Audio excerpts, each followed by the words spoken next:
Be Wealthy and Smart, episode 1562.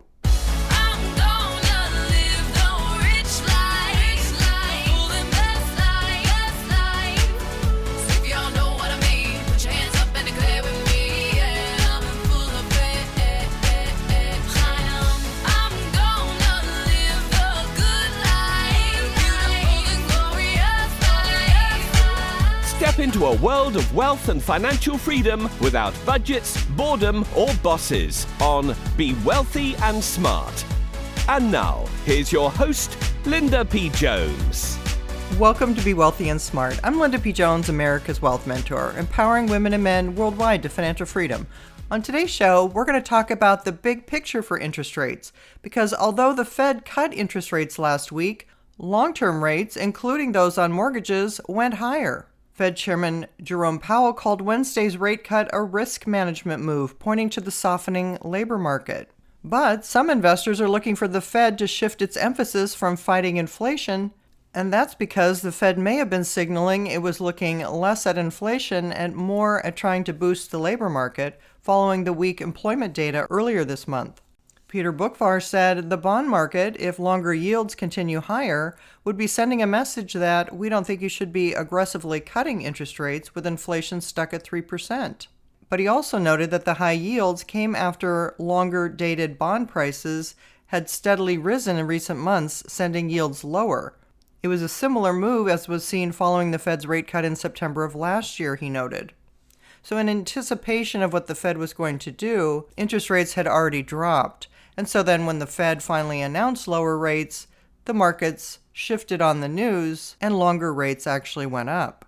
But Boockvar said it's noteworthy that the 10-year note yield is little changed compared with early 2024, despite the Fed cutting rates multiple times since then. Chris Rupke, chief economist at FWD Bonds, said while the stock market can move significantly on one rate cut, bond investors are trying to make decisions based on what it sees as the bigger picture. It's not the journey, it's the destination. That can be determined in part by looking at central banks' projections for future rate cuts and the perceived neutral rate on the Fed funds rate. They're trying to assess what's the end game in this, he said. The bond market really will react once it is assured that the central bank is going to lower the rates dramatically. Still, investors should be careful what they wish for when it comes to long-dated yields, Rupke warned. Yield declines often signal a recession on the horizon. In fact, he attributed this week's yield jumps in part to falling unemployment filings, which suggest less risk of an economic downturn anytime soon. He said, don't rejoice so much about getting bond yields down because it may mean that it's impossible for you to find work. Unfortunately, the bond market only really embraces bad news. And not just bad news, terrible news. And I don't know about terrible news, but we do have dramatic news on the horizon, which is, in the Senate last week, both sides of the aisle rejected proposals to temporarily fund the federal government. And so, once again, we are facing the growing risk of a government shutdown on September 30th. Now, although this week traditionally is the weakest in the month of September, it may be because of the looming September 30th deadline that next week may have more volatility. But nonetheless, markets are now pricing in two more 25 basis point or 0.25% rate cuts between now and the end of 2025, as well as 3 in 2026.